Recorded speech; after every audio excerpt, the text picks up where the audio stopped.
It's been said that my next guest presides over a conspiracy empire.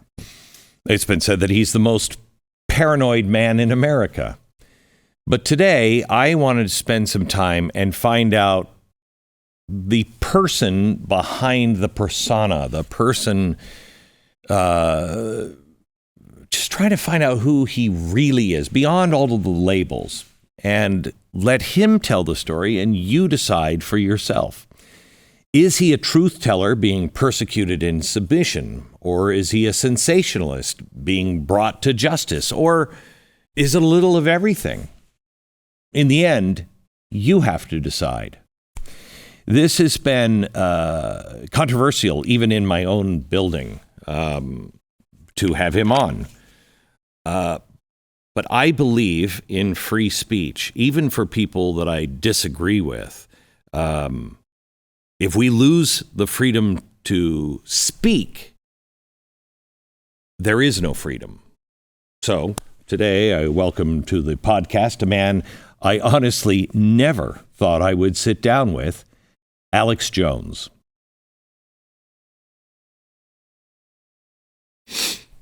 Before we get to Alex, I want to tell you about the glasses that I'm wearing because they are the best I've ever worn. They are called Rodenstock Biometric Intelligent Glasses. They're available exclusively in the United States, one place, through Better Spectacles. Now, like progressive policies, a lot of progressive lenses don't work. And if you're like me and you use your glasses for almost everything you do every day, you can't exactly grin and bear it, you know? That's where the biometric intelligent glasses come in. These lenses actually do what they claim to do. They're German engineered, AI powered, and they give you natural vision experience that works perfectly with your brain and gives you the sharpest vision at distance. Have you ever put on glasses and your eyes have to adjust? They shouldn't do that. This is the way they should be. Imagine seeing 40% better. Better Spectacles, the only place in America offering these lenses, and I can tell you from personal experience, they are worth it. Go to betterspectacles.com/Beck. Save 61% today. Trust me, you'll never throw these in a drawer. Visit betterspectacles.com/Beck.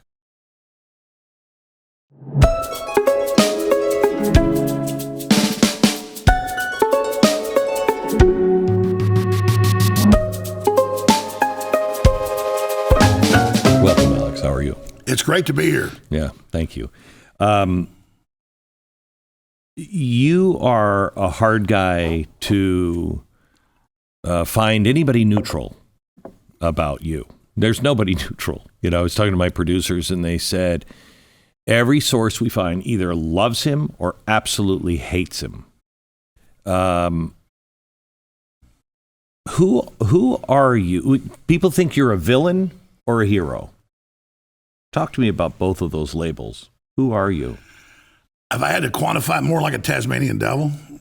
I mean, not really a bad guy, but we kind of get out of control wild, especially when I was younger. I mean, I'm 50 now, and I've always tried to tell the truth, always tried to be accurate, but I look back on being on air 30 years, completely self-taught since I was 20, on Access TV. They got a local radio show and got self-syndicated on some markets and started making documentary films. So I'm completely self-taught, and so I've kind of gotten educated over the 30 years. And I mean, I was always in like reading books written by the globalists and studying history, and that was always fascinating. So most information was accurate, but there wasn't much perspective of time and interviewing thousands of people and all the experiences and then making the mistakes I've made. But I never liked the corporate dinosaur media. Tried to deceive people. In fact, it was the opposite. There wasn't like some big formula to it. And when I got sued by the lawfare deep state, which they now admits the Democratic Party and the FBI and Justice Department that's even come out in court and in undercover videos, they kept saying, "Who's your boss? Who's telling you to say this? Who's doing it?" And it was all me. So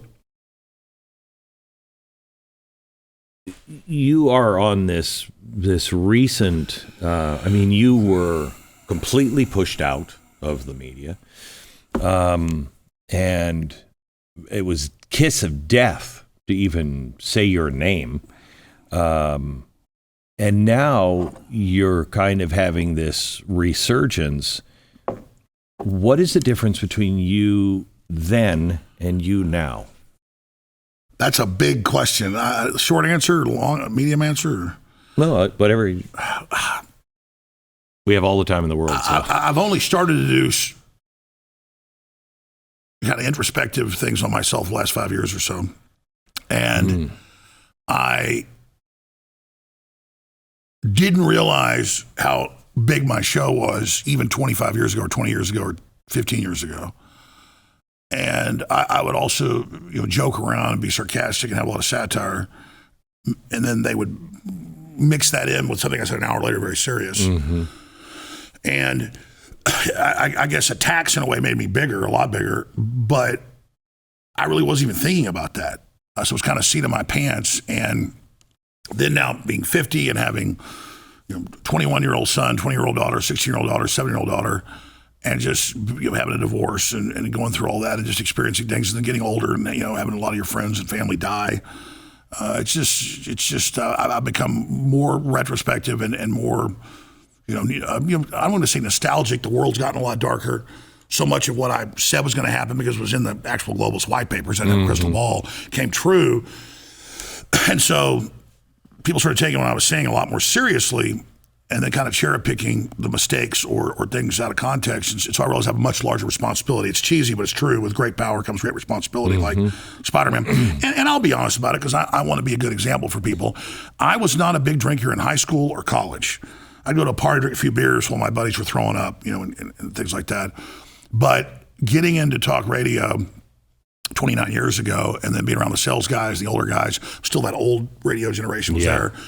Which was a bad I was in that generation. That was a bad generation. Bad generation. And so I was going out with the bosses and they were drinking scotch and smoking cigars. And I liked them. That's what you did. And I was making more money as a salesman than even my first radio job. And I ended up being like one of the top salesmen there at that station, or the top salesman at one point. And I just slowly got into alcohol. And then it got to where I drank at night. And then it got to where I started, maybe by the end of the show drinking some. And then, kind of the middle of the show. And then I'd say right when Trump started running is when I would say I became an alcoholic. I mean, I really fell into it to where I needed it to have energy. So I was drinking when I got into the office or right when I went on air. I'd have the first drink of like vodka and soda most days, and it never got to morning drinking or anything. But so were you buzzed or were you drunk while you were on the air? Well, we were talking before we went on air here or taped here that you were saying, in your days, you told the crew, we'd have a lot better show. I was drunk. I mean, I think that's true some of the time because it's vino veritas. It relaxes you. And I've known a lot of musicians and people that don't drink in their regular life, but when they go out on stage, they drink a half bottle of wine. Maybe in a break, they'll drink another and then come back out and play 5 more songs. I mean, there is something to it. It's a poison, but it was a poison where starting about 9 years ago is when I really started drinking a lot more. And then by the time Trump got elected, I went from being buzzed on air to at least one day a week being drunk. And I can trace back any problems or issues I've had to when I was drunk. I've been honest with the listeners. And so it was the opposite of some big corporate planned out thing. It was doing a bunch of research, constantly in the news, really caring. But then, and especially the nighttime shows, sometimes I would go on air with like a live podcast format. And, I'm going to go ahead and go live at 9. I'd be on there at 2 in the morning and we'd have millions and millions and millions of listeners at that, little tuning in right then. And they were drinking too, probably. And it was crazy. So, and then about, I guess 5, 6 years ago, I started slowly cutting down and then I just completely quit drinking. And so it feels great. And and the demon's gone. I have absolutely no desire. I can go out with people when they're drinking. I can go to a party. I can go to events and I just want zero. And then I've found more discipline then. I'm not in great shape because I kind of almost wrecked my health doing it. Yeah. But I've gotten where I'm starting to do intermittent fasting. It's really good, and I've been exercising more. And just been. So did you go to AA? Do you say you were an alcoholic and you're now an alcoholic in recovery, or you? I have gone to AA meetings. So, but I mean, I'm trying to see how you label this. You had a problem with drinking and now you choose not to drink, or you're an alcoholic and so you've sworn it off. I think AA is really helpful and done a great job. I wouldn't say I'm like an AA guy. It sits there and says, I'm an alcoholic in the meetings. I've never done that. But I've been to them. I've gone with some family. I've taken friends to it. I've probably been to AA probably 50 times.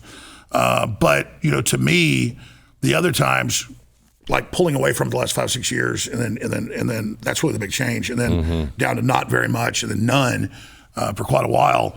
I guess the people at AA say they're always wanting it. It's always an issue. To me, I think it was alcoholic level stuff. These are all just terms. Yeah. So to me, it's like being demon possessed and it's no longer there. And then you look back on it and you go, how the hell was I doing that? So I think that's really what it is. When I was younger, I didn't get in road rage and stuff, but if somebody cut me off or yelled at me, I'd flip them off back. For 25 years or so, I don't flip somebody off. I actually feel sorry for them and wave at them. And even if I'm not in the wrong, I say, I'm sorry. That was like another thing where I'd get mad in traffic. And it's just one day it went away. But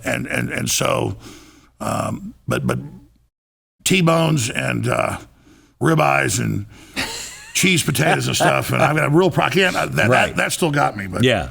Texas is a hard place to live in if you care about your health, because the food is unbelievable. There's lots of it, and most of it's fried. Yeah, absolutely. Chicken fried steaks, you're getting that. Yeah, it's like Marilyn Monroe in her prime, chicken fried steak. I might go chicken fried steak.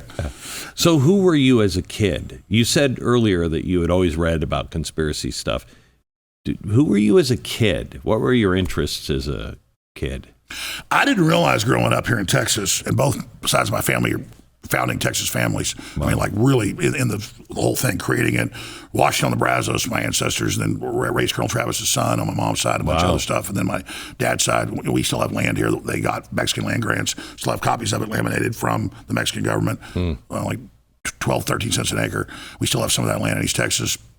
So I didn't realize that I got the Americana upbringing. Teaching me about guns at 4, putting Folgers cans out there and shooting them with a .410 shotgun to teach the power. And then by the time I was 6, good shot with 22.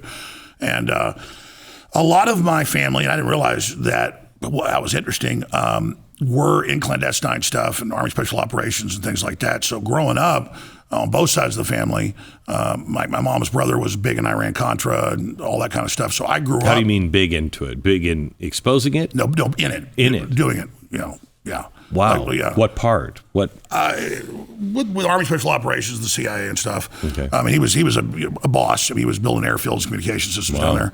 But and he did a bunch. He was a big hero in Vietnam and stuff like that, a helicopter pilot. But he told me before he died, he did a lot of stuff he was told to do in Vietnam and there. That's why I was promoted to those places. But he said it got to a point that he couldn't do it anymore. He told me when he died 11 years ago, right when he was dying, he said, all this stuff you're covering is real. He goes, I got out of this in the late 80s when we found out they were using the airfields to fly kids out of Guatemala, orphanages, we don't know where. And then he and a bunch of guys got out then. And he said Reagan didn't know, but it was Herbert Walker above him. And now you hear all about Guatemala and trafficking. This is a lot bigger now. Exponentially, but it's been going on a while. And so my mom's dad was involved in a lot of inventions and things behind the scenes, more in the DARPA, ARPA type stuff. And we never learned what that was. So I grew up around hearing him talk about just politics in general. And my dad was been really informed, been a lot involved in just all sorts of interesting science things. And then a lot of his family were involved in clandestine stuff. And the muscle end of it too. So I just grew up. What does that mean? Wet work? yeah, stuff like that. Wow. Yeah. So I grew up around that, and I didn't realize that I was like growing up and around this. But they were all anti-globalists, anti-New World Order, knew all about it, and were saying the government's being taken over and it's bad. And I'd be like 15.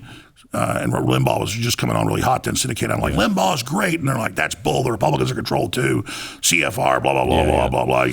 That's all control paradigm. Now it's not. And I don't think Limbaugh was controlled. The point was he wasn't to the level of their knowledge and saying all that. So they were just like, hey, kid, that's not what's going on. Right. And read this book. And so if you want to, my mother has got, a degree in history. And so the house was full of history books. And I loved comic books. I loved, the pulp fiction written here in Texas, Conan the Barbarian. I was a really good reader. So I was, reading, teenage stuff when I was like 8, 9, 10, and then college stuff by the time I was a teenager. And so I was just as much as I could read of that.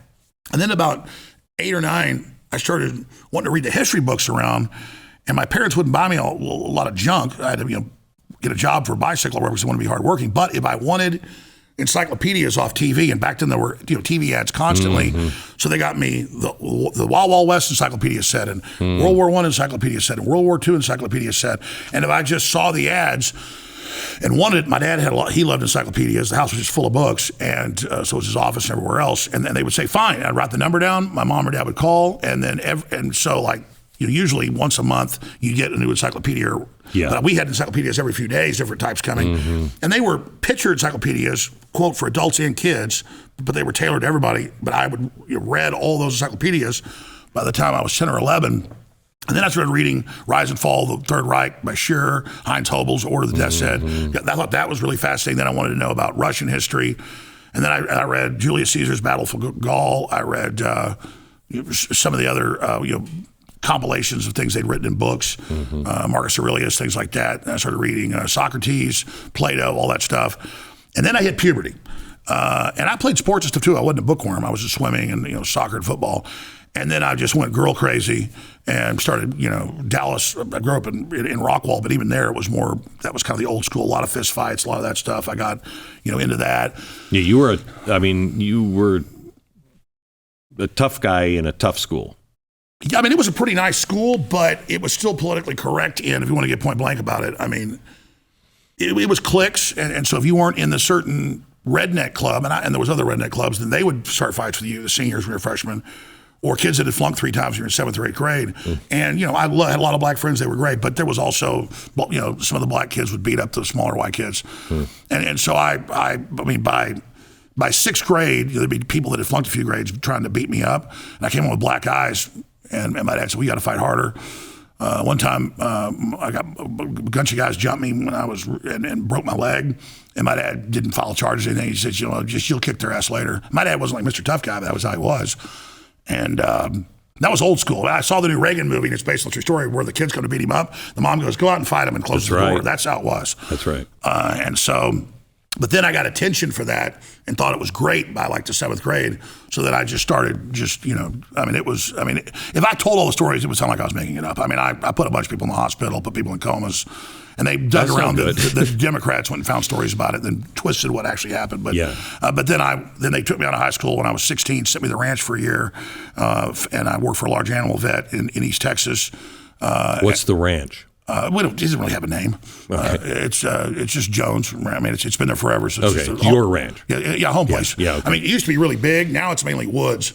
Over time, they've sold it down to a few thousand acres of woods. Yeah. There's some pastures and stuff. But I went to the ranch. They got me a job with a large animal vet. And I did that for a year. And then my dad sold his dental offices here in Dallas. And we moved to Austin, and I finished 2 years of high school. So I was in high school 5 years. And you got straight A's then. And became a prep and just wanted to get out. But Austin was more liberal, the good side of liberal.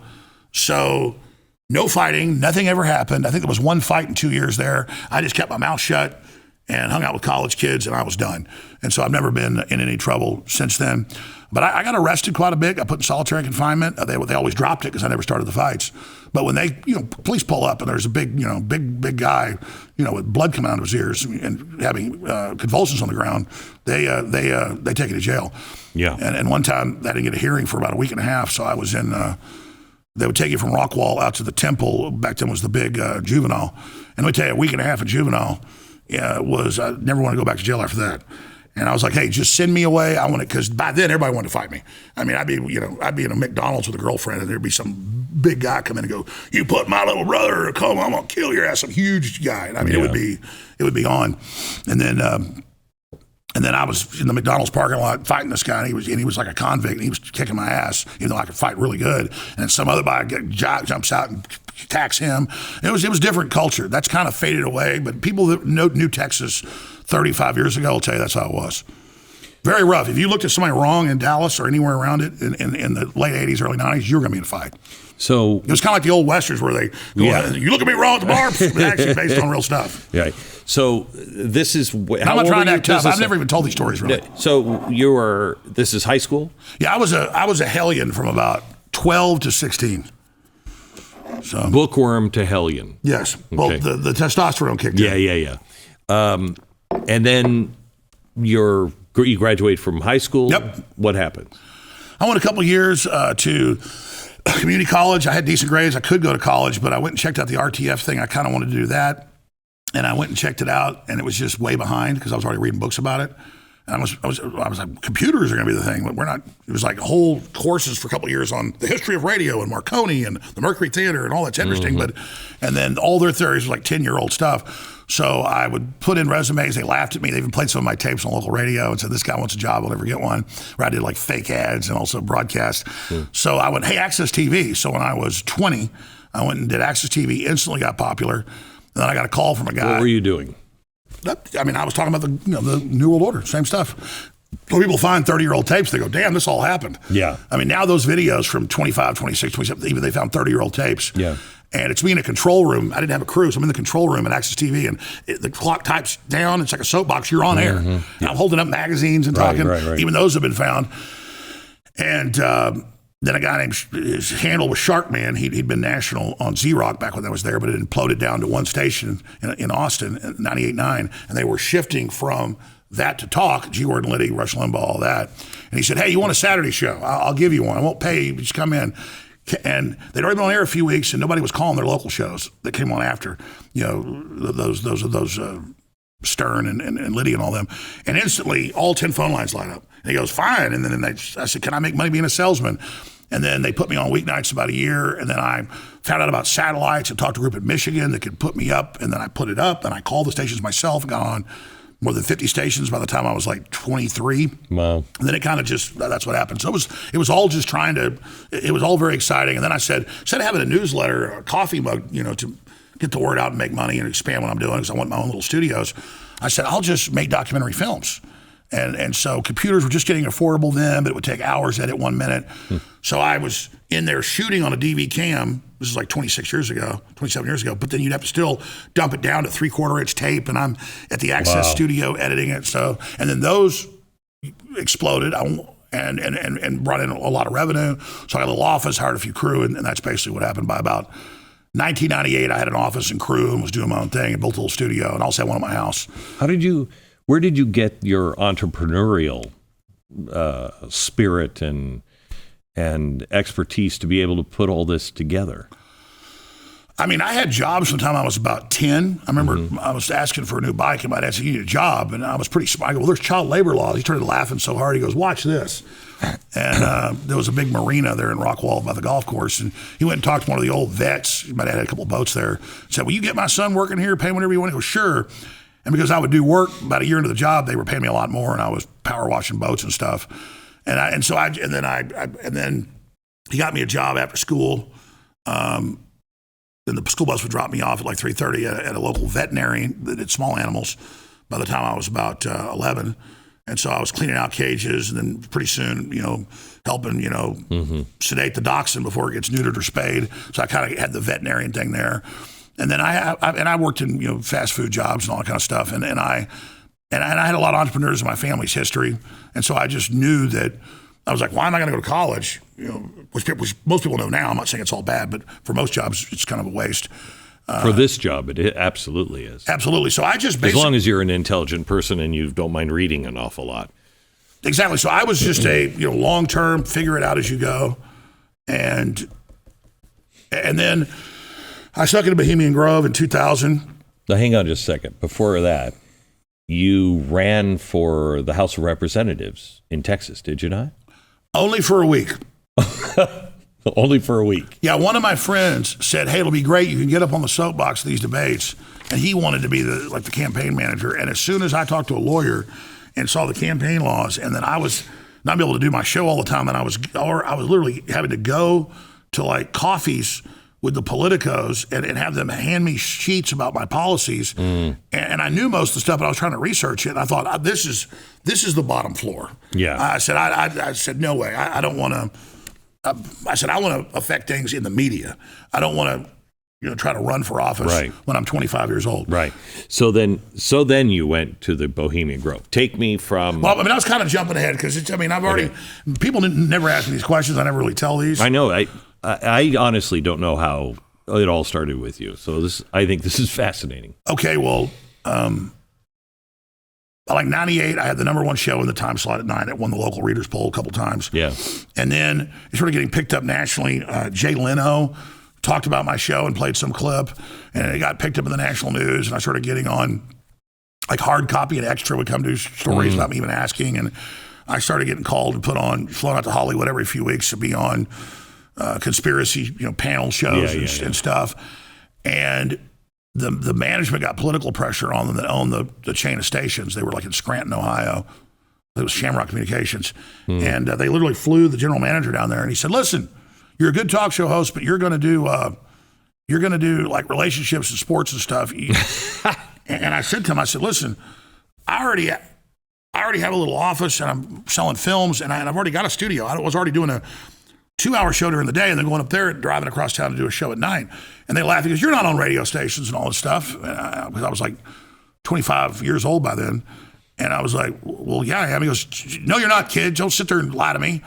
And I was like, wow, he doesn't know I hooked a nice ISDN line up here and had permission, and I'm syndicating this show. But they did not even know that the show had already gotten a lot of attention. And I wasn't rude to him. I didn't lie, but I said, okay. I just figured, well, these guys don't know what they're talking about. They're going to go back to Ohio. And then they called up 2 months later, and the general manager called me at the local station. He goes, you got to stop, or they're going to fire you. And I said, I can't stop. Go ahead and fire me. He goes, well, I'm not firing you. I'm going to run the YMCA here in Austin. There's a great guy named Mark Easter. He said, I'm leaving. He goes, because he was all about freedom of speech. And a few months later, they fired me. And I was like, this is the best thing ever. It was all over the national news. And it was because they thought the left's like, we got this guy. And I wasn't even really super right-wing, more libertarian, but I didn't like the Clintons and stuff.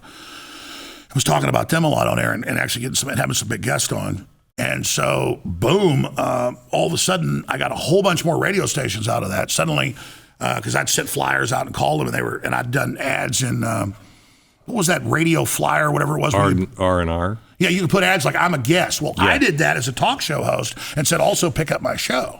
And so I was doing 4 or 5 interviews a day, or sometimes 20 if I wanted them. And I was going on a lot of the late night shows and things. So, boom, as soon as I got fired, then all of a sudden some big stations picked me up. So did you see yourself more as an Art Bell or a serious kind of journalist? I didn't cover the UFO thing very much because I couldn't prove it. Yeah. And so I didn't really think of myself as a journalist. I thought, here's a UN report, because I'd go to the library all the time. Back then you couldn't get them online. I'd go to the UT library. And the librarians loved it because I wanted stuff that was in the stacks. I say, I hear this is here. They'd go back, and they said, come back in a week. They'd give me all this stuff because they love that. And I would be on radio. That's why I started doing a website to make a documentary so I could actually show people. Like, oh, you don't believe there's UN signs at the parks. You don't believe there's a treaty, signing it over as collateral, which they now admit.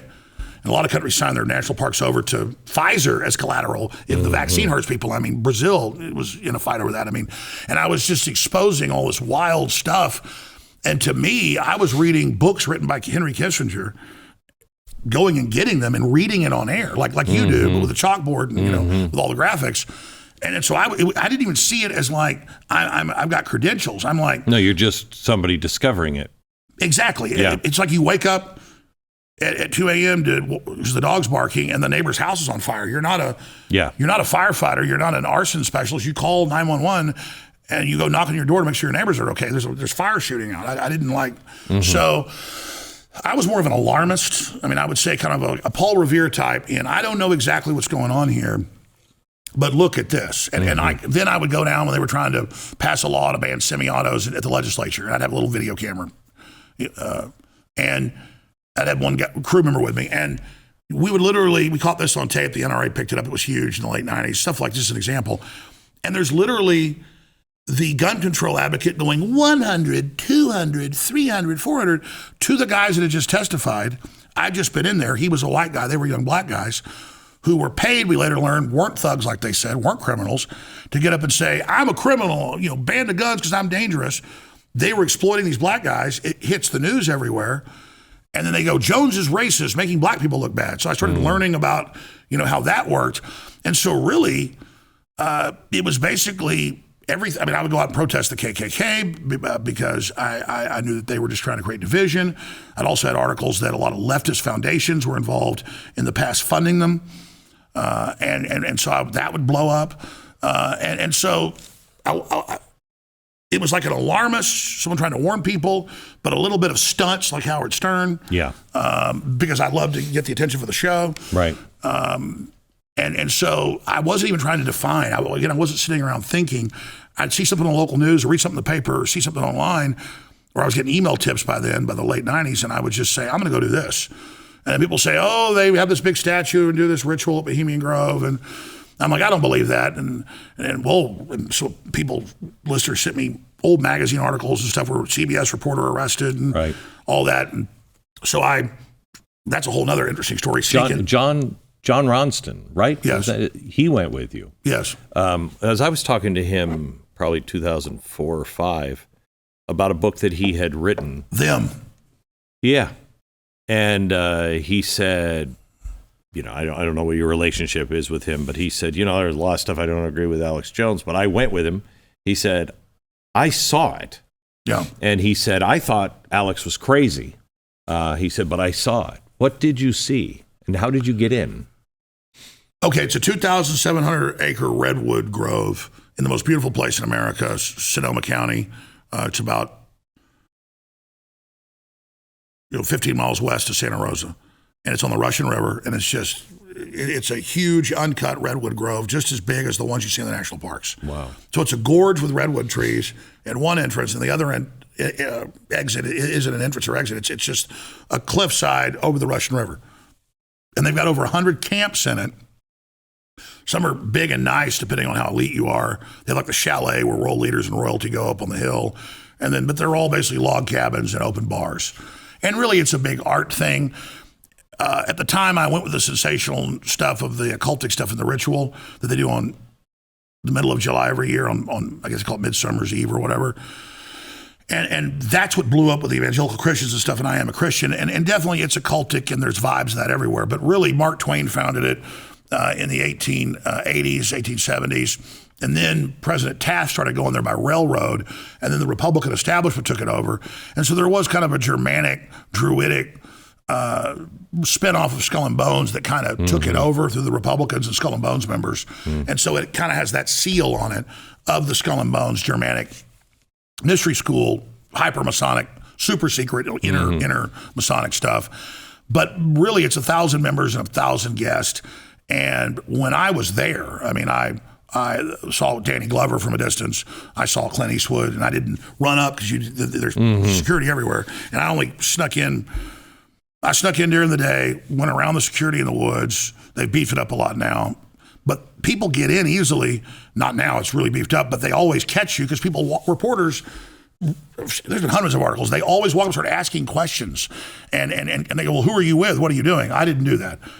I snuck in, tried to just go, sit down in one of the outside areas and not be noticed. And Ronson thought it was a joke, but he had an insider that was a member. And so Ronson snuck in. After he saw me get in, he went in with the member that had all the code words and all the stuff as a guest, but not as an official guest. And then Ronson had me sign a contract, but later he talked about it, so I can. He said, we, for liability, can't shoot the footage, and we've seen you shoot some hidden footage. A little DV can and a fanny pack. They didn't have little tiny cameras back then, as you know, for kids out there. And I had to climb up on the edge of a redwood, knot root and kind of get above the people and shoot. That's why it's all canted and cameras falling over and things. But it's still dramatic footage. And so I got in, tried to keep to myself, had sheriff's deputies and Secret Service twice while I was just sitting over an overlook and over in the woods, just at a table. I even brought a book with me so it looked like I was just hanging out. They're like, who are you with? What's going on? I'm like, and I had enough of the inside stuff that I'd read in some of the literature. I said, I'm with the Hillbillies, because that's a Texas-style camp where the Bushes go. They said, really? Okay, well, who are you here with? And I said, I'm here with Ron. Yeah, they go, okay. And the Secret Service came over and questioned me another time. And I said, that's it, I've been questioned twice. So I came down off because it takes, it's a couple miles down. I came off the overlook with the Secret Service questioned me over the Russian River. And I got into the woods, got to the first camp, and nobody was there, and I climbed up underneath the the log cabin deck, and there were like literally centipedes and spiders. It was like Indiana Jones' Temple of Doom, but not as bad. But it was quite a few, and I guess 'cause that's where they are. They're under the house, and so I wait till the light starts going down, and I had my map, and I'd only gotten in some, and then gone trying to get it because most of the camps are up at the start and up the hill. I'd gotten away from civilization, waiting for nighttime because I was in there about 4.5 hours. I hang out a few hours underneath the log cabin. And again, people say, well, why is there not footage of that? It was little hour tapes. I'm having to start it and stop it. So I got myself going in, walking down there, got the overlook, tape stops. I know there's cameras, which I later saw and they later admitted. So I don't reload it there. I just act really calm. I'm kind of hitting the button on and off. I go down, find the first camp, climb under it, reload it, get it ready, get it set. Have like a handkerchief inside hanging over the front of the lens because there's a hole cut in the fanny pack, those little DV cams. And it's getting dark. Okay, I think I can blend in. And so it's twilight. I've got the map. It's this side road right here. I start walking. People are starting to come out of camps. They're walking. And, oh my gosh, there's the pond and there's the owl, the little lake, and there's bats flying around. It's twilight. But people are talking to each other. They're looking. I see Danny Glover. I'm walking. There's now all these big crowds of men coming in, hundreds and hundreds. And I say, okay, I'm gonna go through them and hide somewhere until it gets dark. They're going to question me. People are looking, hey, because they all kind of know each other. I go up the hill, and then down here are the biggest redwoods, the ones you can drive cars through. You know, the ones Yeah. And there's all these tables, and there's still people eating, and they're playing Hall of the Mountain King. Dun, dun, dun, dun, dun, dun. And I look, there's a symphony playing, and it's just twilight, the light coming through, and bats and frogs chirping. And I'm like, this is a badass party. And so I kind of walk up the hill. There was a whole kind of gay vibe going on, too. I had... Some of the greenskeepers, they go, hey, baby, and whistle at me. That went on a few times. Back then I was pretty good looking. And so I go, okay, it's getting dark. So I come back down the hill. Now almost everybody is flooding out from eating their dinner down these big picnic tables that I was going up the hill looking down on. They're coming out and going down to the owl. I go around them, wait till they're there, get up behind the crowd, but there's men standing in front of me, so I kind of climb up on the edge of one of the roots and shoot the video. And it was about an hour long, so we got it on the tape. Because I got shots of the people. I have shots all this, down there while the music's playing. I've got the shot of the ritual. And then I'm sitting there going, okay, it's an owl. This is more theater, but the occult is what theater comes from, and TV and everything is anything occult, for those that don't know, is just pre-Christ or, pre-Christianity. It just means hidden because the mystery schools are hidden. And so they mixed in Babylonian, Druidic, Canaanite, Faustian stuff in the hour. They bring out a hearse that's horse-drawn with the effigy of a child. They call on the goddess to come, and they call on these other gods to come, so it's kind of an amalgamation, like the Bible says, of all these religions. They then put the child there on the effigy. But back then, I later learned, because I got some of their annals, these guys would die and their widows would mail me annals. And then once people didn't know they had annals, then they shot up in the market. And then when people were selling them on eBay for $5,000 a piece. What are the annals? Every 10 years, they put a big, thick book out of the annals of Bohemian Grove. Okay. So as I got those annals later, I'm kind of skipping ahead, I learned, that was Walter Cronkite that was doing the voice of the owl.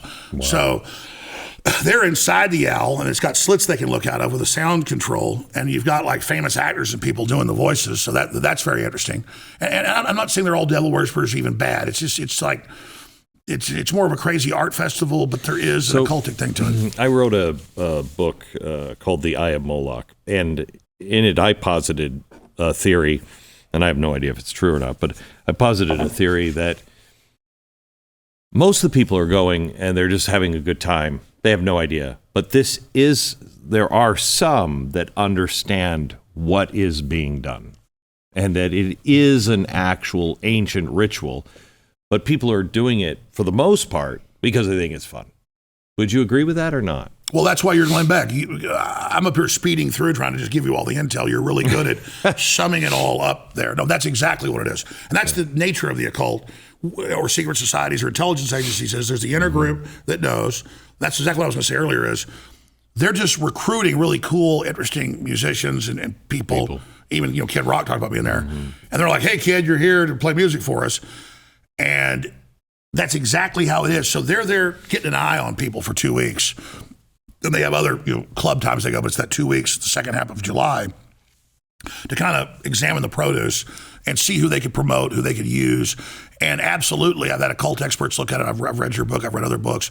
And definitely, I was sitting there in the crowd thinking, they're not taking this really seriously as it was starting. I said, this is just fun, because I hadn't seen the whole ritual yet, and I hadn't had time to go back and look what they were actually saying. But there were a lot of the men in the crowd, when the light was on their faces, the torches, right by me going, and one time I said, that's really neat. It's a very important ritual. And you can actually barely on the tape hear it. This is a very important ritual. And this is some billionaire, you could tell. And I was recognizing a lot of them, but, I know that guy, but you couldn't place them. Mm-hmm. And some of these really rich, powerful people, and I was looking around in the light, because I'm there at the back, there's a few behind me and in front of me, and I'm looking at their faces. And I'm like, whoa, this is like I'm at church, but this is like, I've been So what is the ritual that they do? What is the meaning behind it? It's basically the oldest story that healers do over and over again. I mean, you have in the time of Abraham, God saying, go get me a ram and sacrifice it, because that was food, that was meat. That was a big deal to give this up, and to say God's number one. And then God says, give me your son, actually, to see if you'll go all the way. And the angel stops him. And if you look at every culture and society, that's basically where sacrifice comes from. So this is more of what they did in ancient England and in Europe with the sin eaters, where a person had died, and they would put a piece of bread on their stomach, and they would have someone come in that would eat it who was willing to take their sin. So instead of Christ taking on our sins as the ultimate sacrifice, they put the sins on the effigy of a child, and then it begs for its life. And they say, no, for the next year, our cares are gone. All of our problems are put on this. And then these men that are taking it serious, some people are like, interesting, those are the guests. The members that are serious, and I'd say it was about a third of them just from the group I was looking at, because it would light up quite a bit. I could see their faces. And I'm not looking into the camera, I'm looking at them. And they were trying to transmute their problems onto this ritual to have, you reap what you sow, or karma, however they see it, pass over them and be put into this effigy that they then burn. And it was very hardcore. So, and then again, after I saw that, I brought it to some theologians, but also mainline historians, and they basically all said the same thing. They said this is going back to 4,000 years ago in Egypt and walking right through all these different Molech, all these different gods. Yep. And then it ends with Druids in Europe, and then Faust, which is Dr. Faust, probably a fictional thing, but it's a story of, can he at the end escape the devil? And of course he really could have, but he didn't know he could. And so they're saying, no, we do know, and we are Faust, and we're beating the devil. So it was a very sophisticated, very dark, beyond black magic, because they're not, it's an effigy, but they're not like trying to hurt somebody with this energy they've built, if you believe in that. They're trying to put it, of the bad things they've already done, into this interdimensional cauldron, basically, and then send it to another plane. That's how I would describe it. What is their goal? Are these, like, if you look at the WEF, people say, well, that is just, those are just people going up to ski, and they have no real power. We can now see the results of their work with, the Great Reset and everything else. Those things are now implemented. So that con of they don't have any power is over. What are these people trying to do? Well, I think you hit the nail on the head. I remember the New York Times in 2012. I'm in Chantilly, Virginia, covering Bilderberg. It's this big conference center, golf course, shut down. There's helicopters, there's Marines, there's Secret Service everywhere, guys talking in their submachine guns. We have it all on tape, put films out, and you were covering it some of the time, and Drudge was, and that was it. And they would have articles saying we were making it up until that point. And they had a New York Times article that Jones was basically having hallucination, that he was in the woods in Virginia, that there was a global meeting of elites. So back then it didn't exist. Then, because of you covering it, and I'm giving credit, you covered it, and so did Drudge. All of a sudden they went, okay, it's there, but it's no big deal. They started then putting the list out of their agenda and the members, but not the guest. And so that's the political arm at the top of the pyramid. And you have the heads of the CFR, the heads of the Travel Commission, the head of the EU, the head of the UK, But I was there once, the King of Spain, because I stayed in the building after it was supposedly shut, and they threw me out, and they go, dun, dun, dun, dun, dun, and here comes the King of Spain walking in the front as I'm going out. I mean, just wild stuff. And I got footage of David Rockefeller, Henry Kissinger, helicopters landing. Not just there, I covered it in Europe, I covered it in England, I covered it in Canada, I covered it in Istanbul, Turkey, I covered it in Chantilly twice, and the heads of all the other big global management corporate systems, the Trilateral Commission, CFR, they're all there. And if you look at the 100 members, it's the heads of all the major top 100 corporations, the heads of the boards. Mm-hmm. And then you learn most of them are going to Bohemian Grove. And then Helmut Kohl. No, it was Helmut Schmidt, I think, before him, when it was still West Germany, but it was Helmut Kohl after him.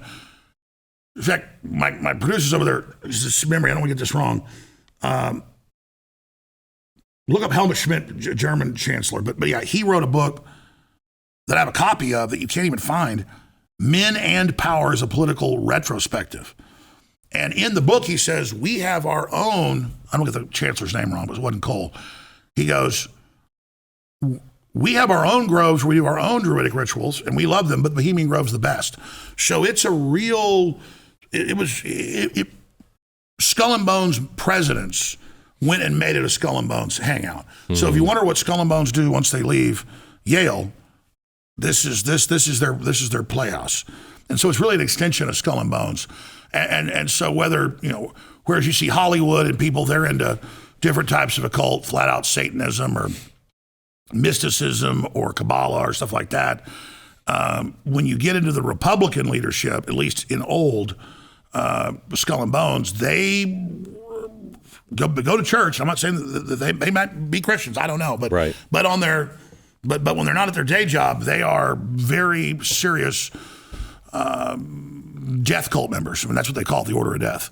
And then you see the Nazis wearing the same thing. It's there's something to it. I think we're experiencing a death cult now. I mean, I think it's Malthusian at its nicest.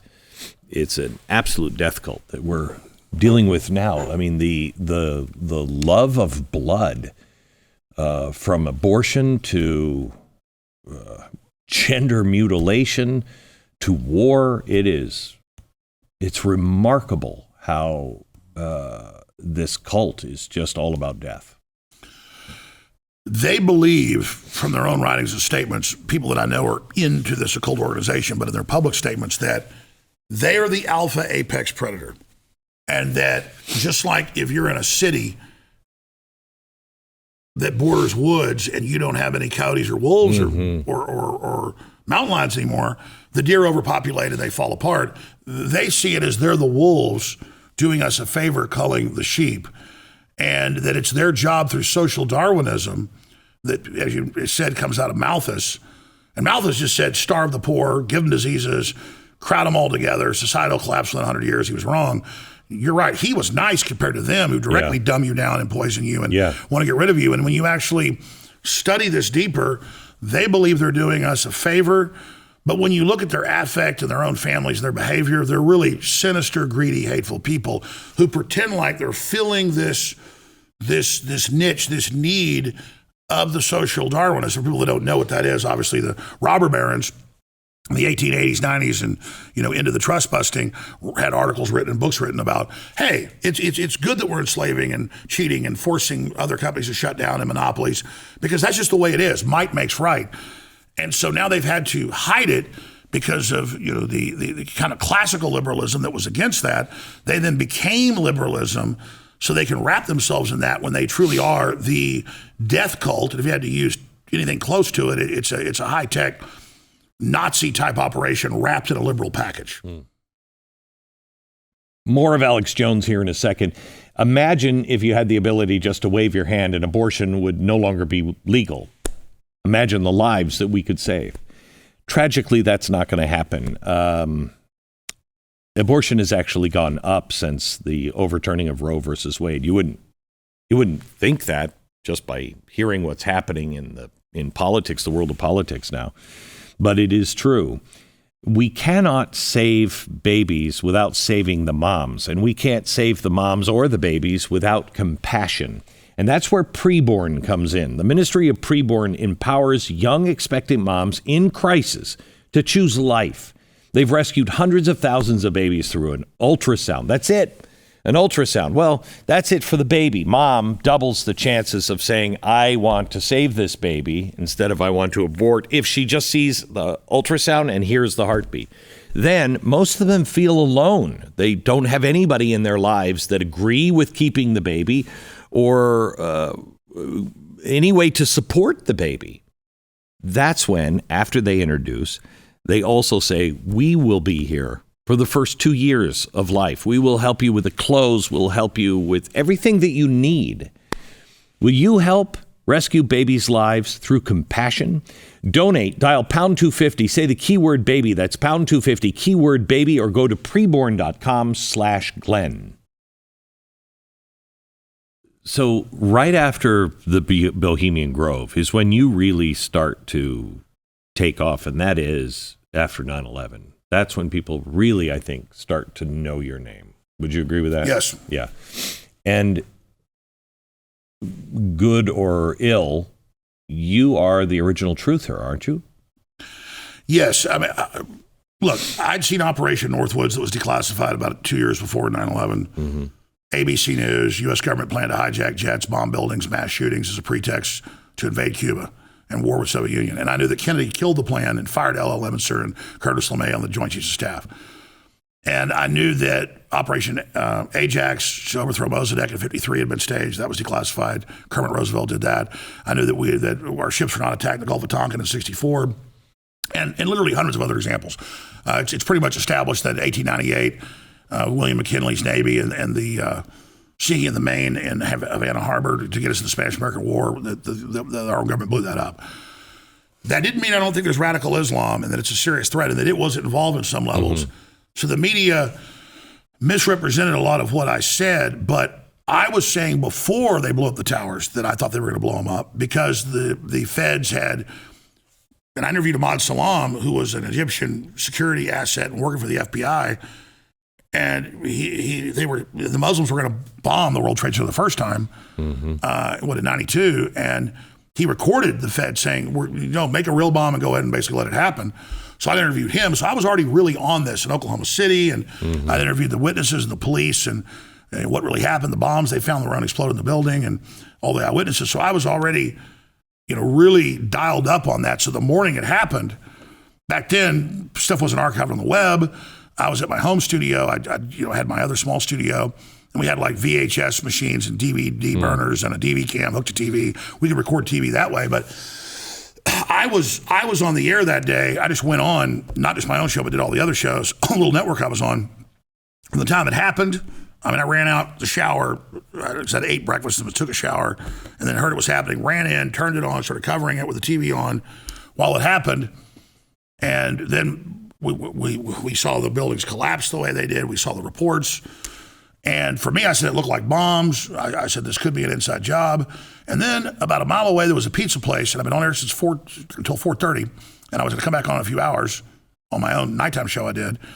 And I told my wife at the time, I said, I'm going to go get a pizza. You want any? She says, no. So I drive. And I'm listening to CBS radio, back when they had CBS News, live coverage on 590 in Austin. And I pull up, get the pizza, and I'm driving back. They go, all right, Building 7, the Solomon Brothers building, could damage other buildings. They've decided to control demolition. They're going to bring it down. Anybody goes finds the archive, you'll find that. And we have other news saying it. So I'm going, okay, they're going to bring it down the building. That takes time. So I'm eating the pizza in the car, listening to this. I go, I got to get back on here. So I run in there and I say, they're saying on CBS, they're getting ready to blow up this building. So I start taking callers and they go, yeah, I heard that on NPR just now. But back then, stuff didn't get archived, so you just heard it once. Right. Just like they had a Lone Gunman episode that aired in March, a spinoff of X-Files, where the government hijacks a jet to flatten the World Trade Center as a pretext to invade Afghanistan. But they stop it. I didn't even know about that show because I didn't really watch entertainment much. And even like Variety wrote a year later, why did anybody notice that there was a show with Chris Carter? Then I talked to Chris Carter and his people. Years later, they go, no, the CIA came to us and told us to make that. Ask Chris Carter. Strike me out of the line. And then I had X-Files actors on the show talking about it. People can pull that up. I'm not making this up. So if I have to say one thing, it's things like Building 7. And then I interviewed Barry Jennings, and then he died 2 weeks later, the deputy head of emergency management. And he said they told him that they'd blown it up and he had to get out and that bombs were going to destroy it. And then I interviewed cops that I saw on PBS saying, get back, they're going to bring that down. I went to New York a bunch, actually found the officers on tape. And they said, yeah, it was on the Red Cross channel. I'm not saying the Red Cross is bad, folks, but it's the oldest intelligence agency there is. Whoever was doing it was using the Red Cross channel. And they go, get back. And they heard the countdown in their earpiece. And then Building 7, boom, boom, boom, boom, boom, falls. And then you've got BBC, CNN, and a bunch of others. This footage is all out there for your viewers saying, anybody on X when this clip gets posted, they'll post it all under. That's what's great about it. I don't do the work anymore. I just say, remember this clip? It's all right there. And I didn't see this till years later because I wasn't watching all the channels. 3 years after 9/11, NBC, CNN, BBC, they all decided, I'm not saying they all have the same group, but they get coordinated. Archives have gotten cheaper. They go, we're all going to archive 9/11. Well, nobody thought to not have that. So I hadn't seen the BBC on 2 channels and Aaron Brown on CNN and all these others going, that building has been destroyed. It fell in its own footprint. And they're going, well, it's still there. So they gave them the order, said it was about to come down in its own footprint. First, they said they're going to blow it up, and they go, no, people talk about that. No, it's going to fall in its own footprint. On 3 channels, they get it early. They jump the gun, and it hasn't fallen, and then it falls 27 minutes later. And that reminds me of JFK, the movie, that's really, I think, very accurate. They had already put Oswald's picture out, had it ready, and they published it in foreign newspapers in Asia right around the time, minutes after Kennedy shot. No one had gotten him for hours, Lee Harvey Oswald, coming out of the theater. So it was kind of like that. They jumped the gun. Now, you look at that. I'm not saying there weren't Muslims. I'm not saying they don't want to kill us. I'm not saying we shouldn't be shipping them all in here. My God. People are like, you don't care about that? You're un-American. No, I'm saying you can sit here with your crew, Glenn, and you can go over everything I just said, and we've got the newscast of all that. And it's there, and it is incredible. And just Building 7, and then we've got the raw footage of the Pentagon, and there's nothing, and there's 3 rings blown straight through, and the witnesses said they saw a missile go into it. I don't know what happened. I know somebody that was there and saw the plane. I believe him then. I believe him. What'd they say they saw? The plane. They were in a meeting. They walked out. They have horrible burns from it. They walked out of their office. They went to the bathroom, which was just past, and everything went through their office. And when they came out, they came out, and there it was, burning. Really? Well, yeah. There's no footage of that, though. I don't know. I'm not saying they're lying. I've interviewed a bunch of the people, including, I forget her name, black lady that, I think had her baby with her that day. Mm-hmm. She smelled all the cordite, and it shot through multiple rings of the Pentagon that's armored steel. But again, and listen, I hope 9/11 wasn't some type of inside job. I believed it at the time I said it, and all I say is you can't not look at Building 7 and look at all the other things that went on there, and no steel buildings have ever collapsed like that until that day. And so I think it's very, very suspicious. I will tell you that I think you are not a thinking human being, especially when you see what happened to Sandy Berger. There was some connection with our government and 9/11. Whether they planned it, knew it, I don't know. But you can't look at what, Sandy Berger goes in and he goes through all the records of past presidents, both Republican and Democrat, takes papers out, destroys them, and then he gets his security clearance taken away for a year. Somebody was hiding something. I don't know what it was, but somebody was definitely hiding something. Well, that's the thing. There's thousands of other points. We got on the 9/11 rabbit hole for a million years. Yeah. The Joint Chiefs are going to have for 6 months a meeting on 9/11 in New York. They canceled that. Mayor Willie Brown told the San Francisco Chronicle that he was told not to fly the day before to New York. It was in local news that mosque and places were saying, but also just regular businesses, don't go in the towers tomorrow or a couple of days. I mean that was in the news, and then we would cover it from the local news. they'd have national news saying I was making it up. So I think one thing that helped blow me up is that they would also go, this guy's flamboyant and young, and he says some stuff sometimes that isn't exactly right. We'll just attack him every time there's a story and say, oh, this lunatic said it. But people already had such low trust for the system, they went, well, I'll see what this guy's all about. So that's been the weird paradox is, it's like I'm radioactive, but the more they attack me, so many people don't trust the system, it sends me more viewers. But that's why it's polarizing. It creates the people that hate me, and it creates the people that like me. So yeah, it's been very interesting. There are several ways you can try to deal with aches and pains in your life. Probably the most popular one is the stuff that masks the pain. But then going about your day, in a fog, that sucks. You can grit your teeth and push through it. But you can only do that for so long before you need something different, something better. And the truth is, you need something that's going to defeat the pain, not just mask it. Let me tell you about Relief Factor. It's a daily 100% drug-free supplement that doesn't simply mask your pain for a short time.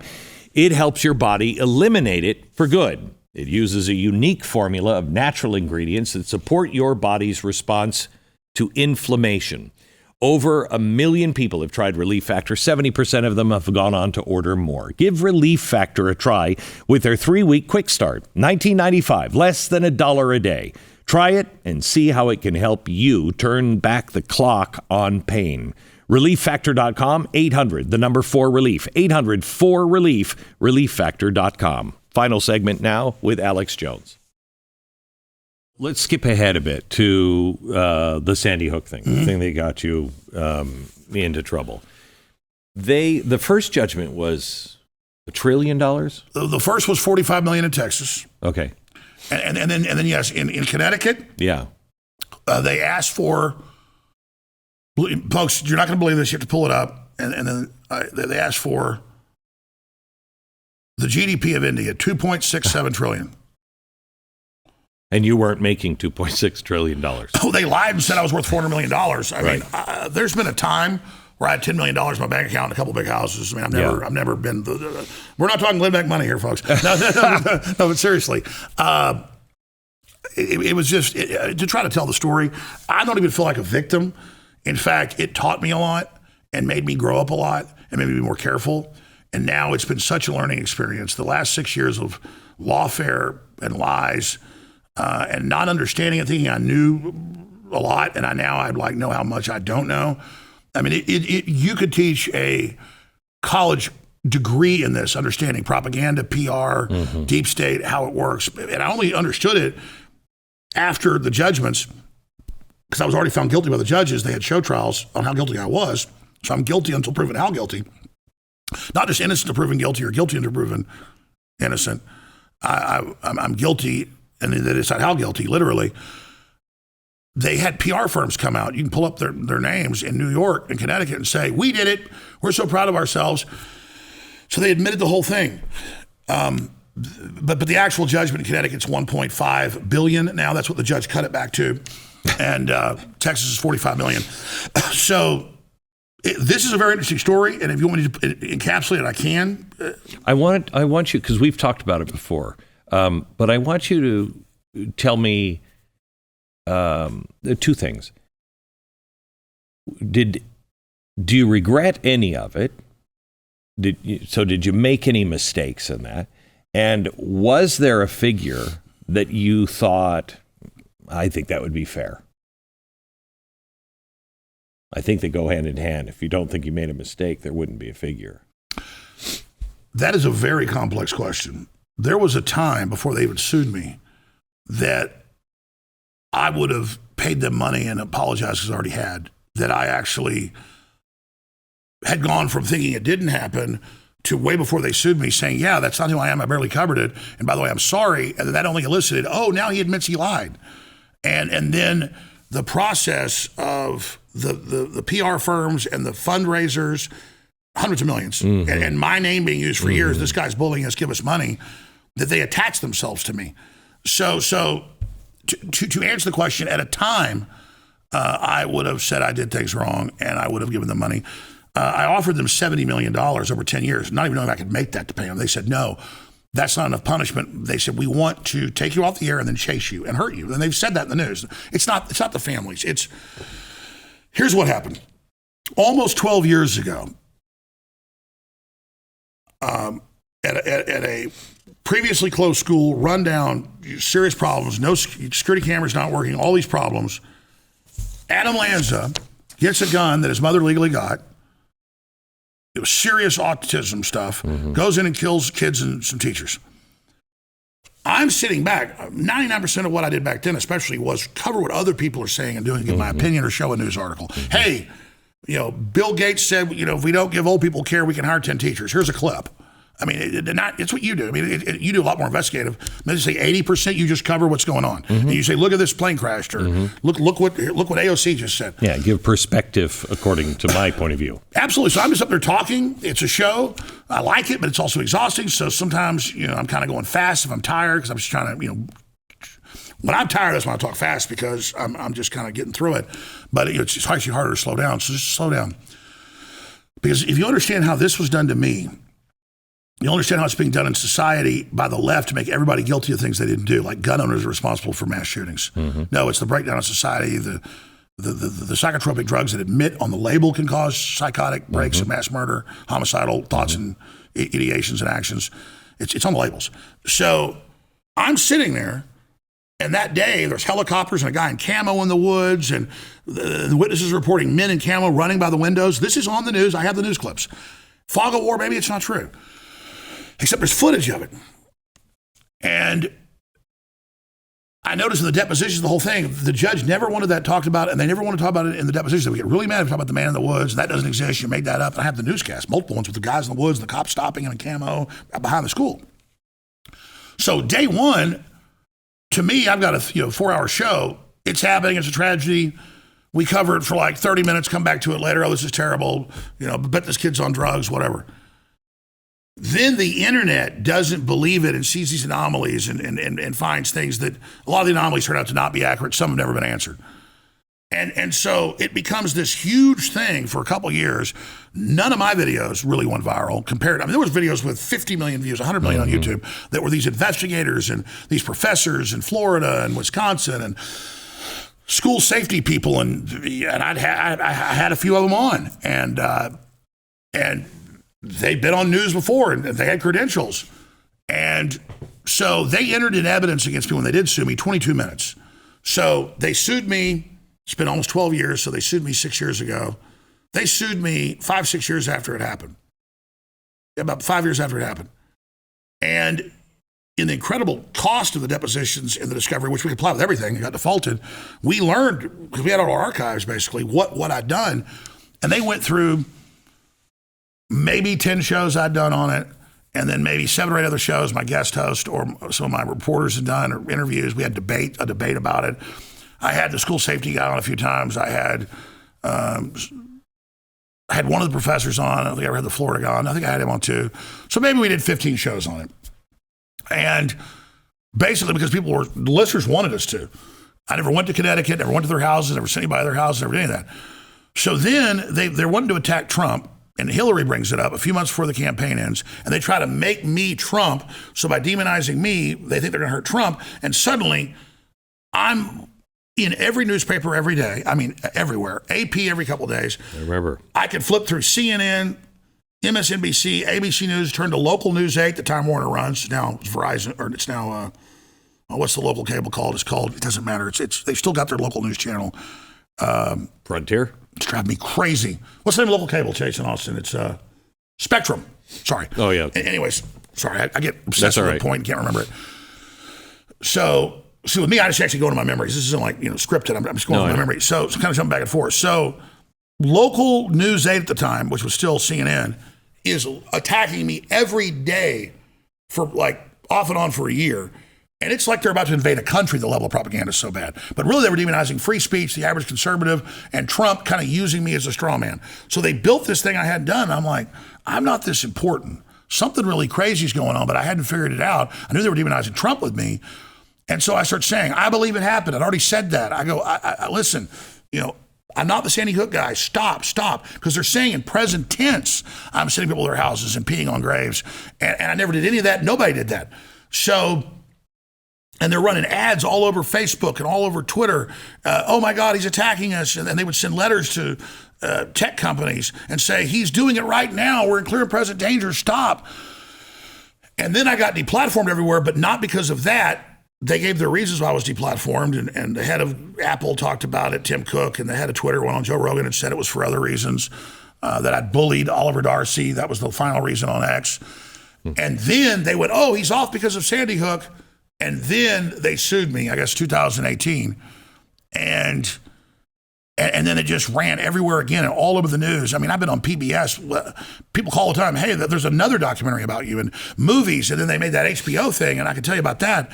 But then they get all the discovery, and they keep saying, who's your boss? Where's the money? Where's the Mercers? Where's that? I'm like, I sell T-shirts and videos and supplements. Right. I mean, it's all right here.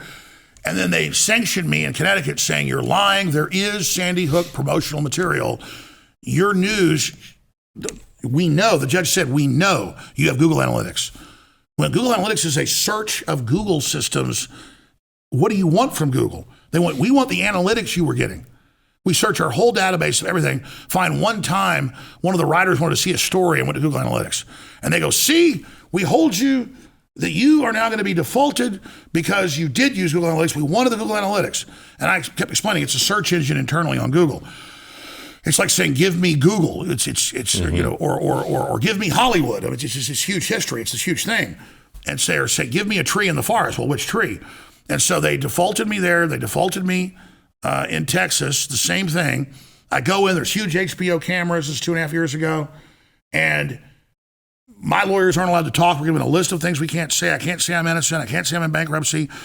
And then they put on a financial expert who's never looked at our books and says Jones has made billions. Jones himself is like the greatest entrepreneur ever. He's got $360 million in the bank.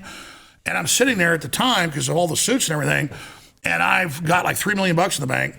And my lawyer said, your bill's like $4 million. So like the day he's saying this, I'm sitting there, and at coffee and breakfast, they're like, we need money. And I'm literally going, God, I guess I'll sell my lake house.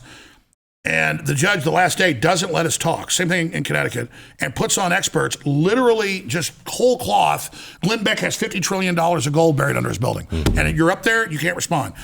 And he made it all off them. And made zero off these people. I mean, literally, I cover a story. It's interesting. It's not like there's money in a story. Only time that's true is like, oh God, look, the water's all got poison in it. We've got a water filter. It's very obvious direct sale. Right. You need a water filter. So, and I've had like, ammo companies, advertisers. I'm like, folks, you need ammo. I mean, when it's very direct, speaking of that story, here's this, but never like some master plan. Mm-hmm. And so HBO did stuff like put out stuff that's completely, we've never had something marked up 8 times, even 3 times or 2 times. And they're like, and look, this day he made $400,000 because this story was on his website. You look at the analytics, 5,000 readers for it. And they line up that one day where a product we've been promoting for 3 months came in. And with storable food, they'd only bill every 2 weeks. When it shipped, we wouldn't bill the credit cards till it shipped. And that product came in. We normally didn't have $400,000 days, usually $150,000 a day or something. They go, look, the day of the story, $400,000, he made it off them. No, they charged for 2 weeks of food, and the first day of the sale of a hot product came out. You know that, you're in business. Mm-hmm. To fund your operation. And couldn't get up, couldn't explain it. And the juries just look at me going, anybody in media knows you don't make $400,000 off talking about a mass shooting off a product. No, you promote a book for 6 months, it's coming out. The day it drops, there's a big spike because the people get it.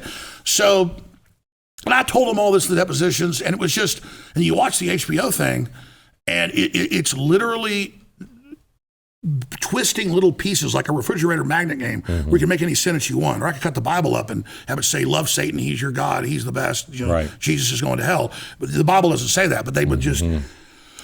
So I actually didn't even feel sorry for myself during this. It became actually very interesting historically that I was experiencing this. Then the PR firms came out and bragged how they did it, how they dredged up stuff I did, exaggerated it, blew it up for years, demonized Trump, then sued me, then used it for PR to raise money massively for anti-gun crusades using my name, which is hated by the left so they would get big money.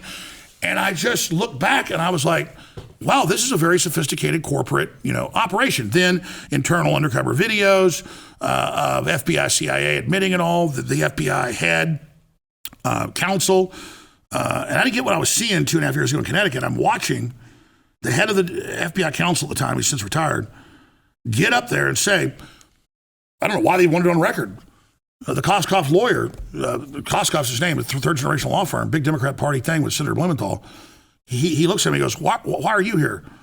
And why are you suing? He goes, well, people didn't think it was me. And, that day they didn't think I was really an FBI agent because I wasn't wearing my FBI thing and my rifle was pointed down the wrong way or whatever, or up the wrong way. But, I am. And, and it's terrible. So I came to you and I got with the families and I think we need to come after him. And so we did because he was doing this to us. My lawyer gets up and he goes, sir, has Mr. Jones ever said your name? No. Has any of his crew ever said your name? No. Have they ever written about you? Anything about you? No, not to my knowledge.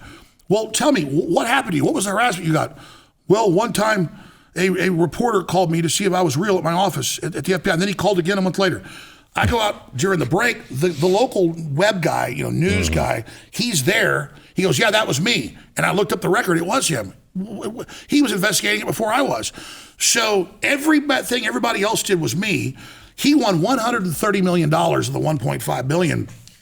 And the law in Connecticut says you can't sue somebody who haven't said their name unless you're in a class action tort, and something like that. But that's not the law. So that was all thrown out. I was found guilty. I was already guilty. They were then shown false information. And I had the FBI saying we initiated the thing against Alex Jones. So yes, would I have done it different? If I knew the trap, I meant well and just covered what people were saying, and I had no idea years later it would be used against me. Back when I didn't understand how cold-blooded and Democrat Party machine it was, I actually was buying into, wow, I've hurt people, and even though I wasn't the one that ran it or progenerated it, if it makes them feel better, I apologized over and over again pathetically and countless times. That only encouraged it. And then when I got on the Texas stand, and they totally controlled what I could say and shut me down, and the judge said, you're not allowed to lie up here, you're a liar. When I blurted out, I don't have all this money, you say, that's not true, yes you do. You're not allowed to lie here. They then put one of the mothers who lost her child up, and I taped my show at 6 a.m. that morning. They come in after lunch, and the lawyer goes, Your Honor, he went on today and said her son doesn't exist and she's an actor. And everybody's looking at me, and the jury's looking at me, and I'm sitting there going, that's not true. So this is like after lunch at 1 o'clock. I've taped from 6 to 9. I go down to the courthouse and do this, barely make it at 9:30. And I'm sitting there, and she goes up to the stand, and for 30 minutes, the judge lets her, goes, how dare you say my son doesn't exist? There's footage of all this. How dare you say he didn't die? You did it again today. And the jury just goes, and I'm like, it's not true. The judge goes, silence! And she goes on and on and on. And then finally, I get to rebut, and I get up and I go, jury, please, you can go watch my show. It's at Infowars.com. It's restreaming. I swear to God, it's in the first 30 minutes. I said, she's real. I believe her. Her husband's really nice. I thought he was an actor because he's such just a normal country boy. It's not an act. He's very nice. I'd given him a note saying that. And all of this, and just please, for God's sake, go see it. It didn't matter. And then I looked at him and I was like, and later I went over to him and I gave another note. I said, that's not true. And then the next day I saw him, they were just like, and I was like, whoa, I don't know what's going on here. This is creepy. And then I learned the rest of it. So I don't know. I know it was the weirdest thing when I was being deposed at Koskoff 2 days straight, 6 months before the trial, or 9 months, whatever it was. And they were so paranoid about me, they had armed guards outside the door and all this. And I'm being deposed by Blumenthal's son, Senator Blumenthal's son, and this other guy looks like Eddie Munster. And he's the big former federal prosecutor that put the Republican governor of Connecticut in jail. His name is Chris Maddy. And I'm sitting there. He goes, I want you to read, because he would have me do this for hours, read these police reports. You don't think kids died? Here it is. And I'd never read these police reports because they'd only gotten released recently, a few years ago, 4 years ago. And I start reading, we arrive, blah, blah, blah, go in. There's bullet holes in the door, blah, blah, blah, go in. And then there's footage of all this. We have this. A real film ought to be made. You could find it. Anyways. And I've never gone back and looked at it because this was traumatic. And I turned to page 2 and he goes, try to open bathroom door, can't. Force it open with another officer. Find pyramid, pile of dead children with no blood, believe bodies were moved there. See, I was saying I thought they had help from what was there when I was actually covering it. Then the fake internet thing comes in and says none die. There's something going on. And Chris May goes, stop. Let's move on from that. Let's move on from that right there. I guess he hadn't even read it. It's in the police report. Strike me down. Look at it for yourself. So I don't know what's going on there. And Lanza was approached by unnamed federal agencies. We tried to hack into the CIA. Look that up. And I'm getting chills right now. So I don't know. And I'm not the guy to do this because I'm Alex Jones. I'm just telling people they don't want you looking into this. And that's another thing. They told me in the settlement hearings a year before the trial in Connecticut and Texas, and I couldn't talk about it at the time, in there with his lawyers and a judge, doing the settlement talk. I couldn't talk about it then until they later talked to my lawyers, not in a settlement talk, but openly told them again personally. In Texas and Connecticut, they said, the families, that means Democratic Party above them, never want you to talk about it again. And I said, I don't want to talk about it. I didn't, but this is but they go, but we're going to keep talking about you. And I said, well, that's not going to happen. And then they openly said in Connecticut, and he literally looks at me, cough, and he's wearing a mask just during COVID. He goes, you don't get it, do you? He goes, we're like the Godfather. We're the mafia. We run this state. You're not going to win this. You're not going to beat us. And he said, they're going to give you a proposal later, your lawyer is. And if you take it or leave it. So my lawyer goes, well, and this is Norm Pattis. He goes, you can't talk about this now because it was in that thing. You signed an agreement, but they later talked about it, so I could. They brought it back to him, and that wasn't in control. They didn't say it then. They said, they want you to come out against the Second Amendment. And I said, let me guess, they want something else. I said, call them back and find out. And he said, yeah. They said, that's just the start. And I said, never. And then Texas did the same thing. They didn't say we're the Godfather. But strike me down. He said, we're like, you see The Godfather? And I said, yeah, it's a great movie. I love it. Mario Puzo, the book. And I said, yeah, we're the mafia. We run the state. You will lose. And he said it with total certainty in his fancy suit with his mask on. And it was a big joke. So have I hurt people? Have I said things about people being cocky and a dick? Yeah, I've done it to you. Because I think subconsciously, I'm not jealous of people now. I've grown up. I think it was jealousy because I've been doing this longer. Of course, you've been on air longer than me. And then you just blew up everywhere. It was the overnight success tape, which it wasn't. And then I didn't think you were as hardcore on some issues. And I don't know who talked about who first. But, we've already done this. But the reason I raise that is I'm willing to say where I'm wrong. Like, I was wrong to drink. I didn't spend enough time with my first three children. I wasn't a bad dad, but like, C plus. Okay. I want to be an A plus. I've not been with my children enough. I've been a drunk at times. I didn't realize the power I had and would say a lot of stuff off the cuff. And I've learned a lot of lessons, but what they say I did on Sandy Hook is the model of disinformation. Entire tissue, I'm not saying Sandy Hook itself, the shooting, the entire response to me and everything was run with the Democratic Party, PR firms and law firms with U.S. government agencies admittedly quarterbacking it. And now you see the stuff Trump's gone through with supposedly raping a woman and all that stuff, and then what they did to him. And you look at all of it, and it's just, she can't even say what year it is. She poses on the cover of a major magazine and says, this is what he attacked me in, and it wasn't made till 2 years after. I mean, it's just not, come on.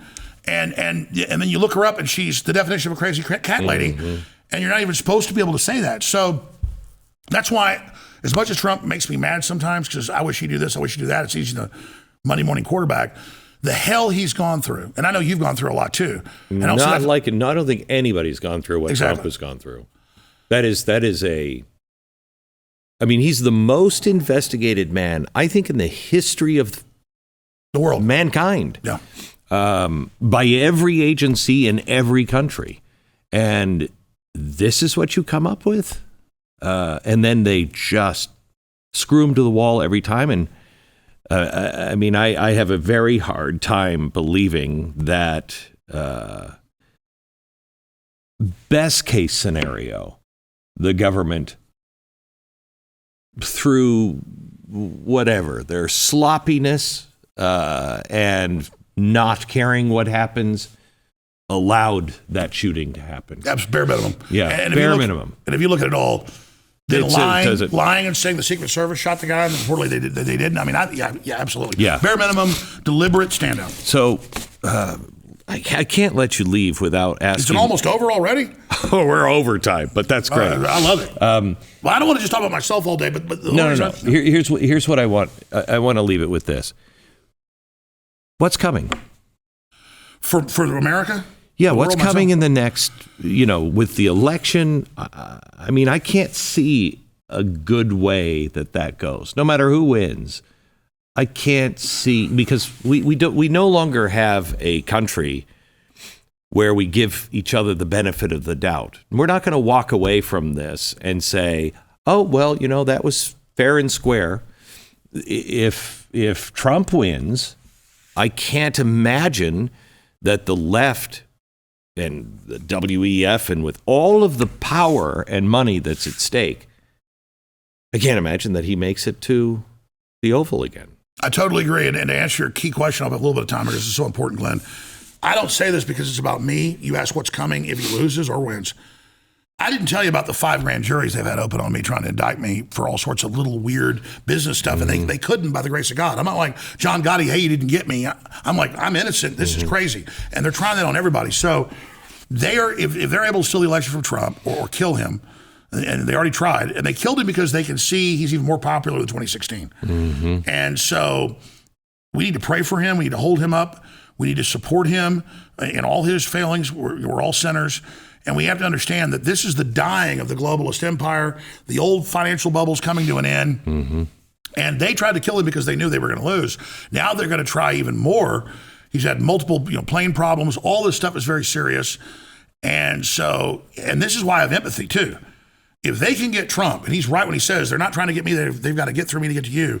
You better believe that Tucker Carlson, Glenn Beck, Alex Jones, Joe Rogan's getting more hardcore. Yeah. And I know Joe, and so I'm not going to get into inside baseball, but I know these. RFK. No, RFK.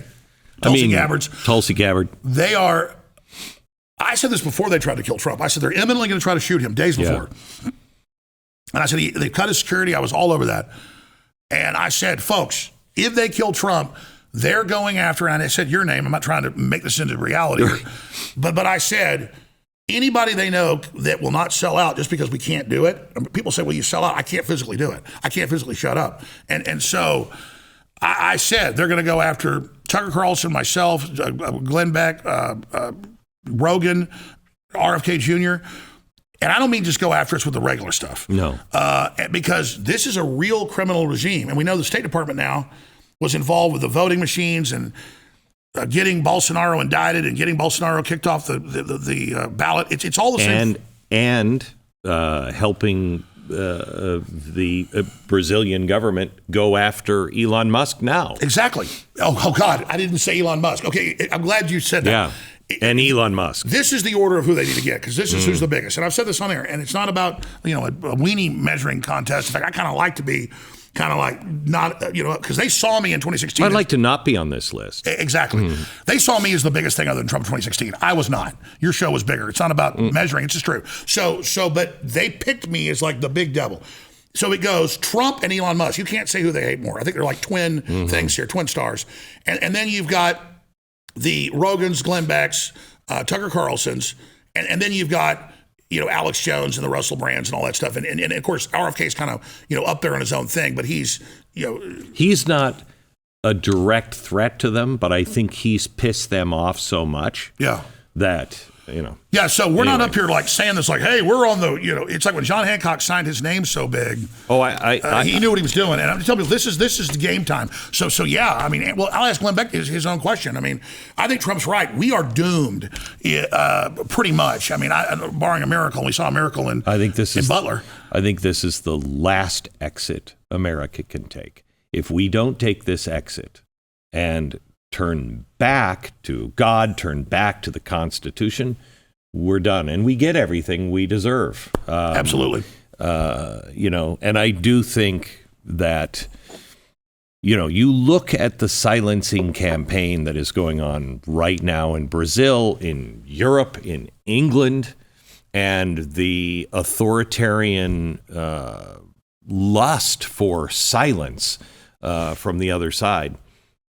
By the end of the next term, if it is Kamala Harris, I don't think our voices, one way or another, I don't think any dissenting voice is heard. That's perfectly said, and I just say this in closing. They say that. They say they must shut us down. Yes. They are seizing power, like when the Nazis did it or the communists in Russia or China. They say they're seizing power.